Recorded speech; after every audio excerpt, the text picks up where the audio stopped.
पहले आप पहचानो रे साधो, पहले आप पहचानो,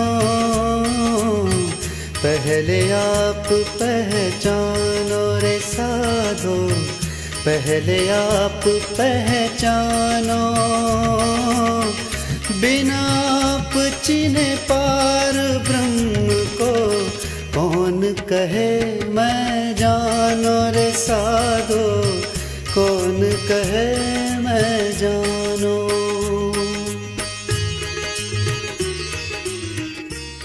प्रणाम। इस जगत में स्थित प्रत्येक धर्म के सिद्धांत व साधना पद भले ही भिन्न हो, किंतु लक्ष्य सबका एक ही है, पूर्ण परब्रह्म सच्चिदानंद परमात्मा की प्राप्ति। और इसी परमात्मा की इच्छा से समय समय पर पृथ्वी पर अनेक महापुरुष अवतार लेते रहे, धर्म को पुनः प्रस्थापित करते रहे, जिज्ञासुओं और मुमुक्षुओं को मुक्ति की राह दिखलाते रहे।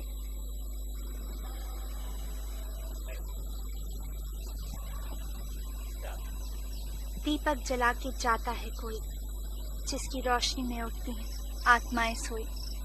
आज इस जागृत यात्रा में हम ऐसे ही एक महापुरुष महामती से परिचित होंगे और उस अलौकिक धर्म प्रणामी धर्म से ज्ञात होंगे, जो आज से लगभग 325 वर्ष पूर्व इस धरती पर अवतरित हुआ और जिसके द्वारा प्रशस्त किए गए मार्ग पर चलकर लाखों जीवों ने मुक्ति पाई। और आज भी जिसकी धर्म ध्वजा तले अनेकानेक जीवात्माएं अपनी जीवन यात्रा को दिव्य बनाकर परम लक्ष्य की ओर लिए जा रही हैं, मुक्ति का आनंद निज आनंद में डूबी जा रही है। विश्व प्रणामी धर्म के पथ पर, विश्व प्रणामी धर्म के पथ पर मानव चले जो निजानंद पावे। पद्मावती है वो धाम जग में, आकर यहाँ जीव मुक्ति को पावे। पद्मावती है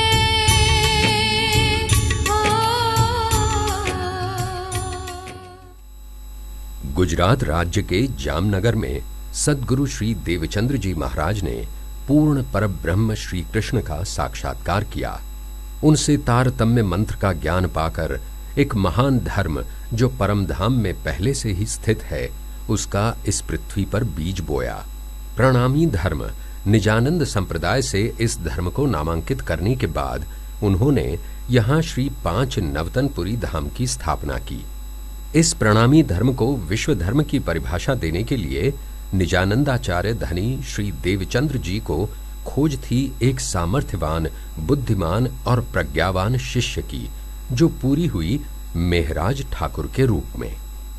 जामनगर के दीवान श्री केशव ठाकुर के घर विक्रम संवत 1675 यानी सन 1618 अश्विनी कृष्णा चतुर्दशी रविवार के पवित्र दिवस प्रकट हुआ एक बालक श्री मेहराज।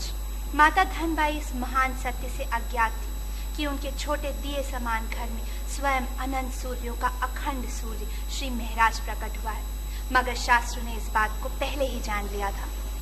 हरिवंश पुराण, भविष्योत्तर पुराण, लिंग पुराण एवं भृगु संहिता में भी ये भविष्य कथन है कि 28वें कलयुग में पृथ्वी पर ऐसे ब्रह्म मुनि प्रकट होंगे जो क्षर और अक्षर से भी परे हैं, उस परम धाम का ज्ञान दुनिया को देंगे। अक्षरातीत पूर्ण परब्रह्म से आत्मा के पुनः मिलन की जो साधन उपासना है, ऐसी प्रेम लक्षणा भक्ति के प्रेरणा स्रोत बनेंगे, जो नवधा भक्ति से भी उत्तम है। नवधा भक्ति से भी श्रेष्ठ है, जो प्रेम लक्षणा भक्ति ले आए। नवधा भक्ति से भी श्रेष्ठ है, जो प्रेम लक्षणा भक्ति ले आए। आत्मा और जीव भिन्न है। आत्मा यानी प्राण जिसके अधीन हो, जिसको पूर्णतः समर्पित हो, वही प्राणनाथ है। प्रत्येक आत्मा का नाथ परमात्मा है और उसी प्राणनाथ परमात्मा की जागृत शक्तियां जोश, आनंद, क्रोध,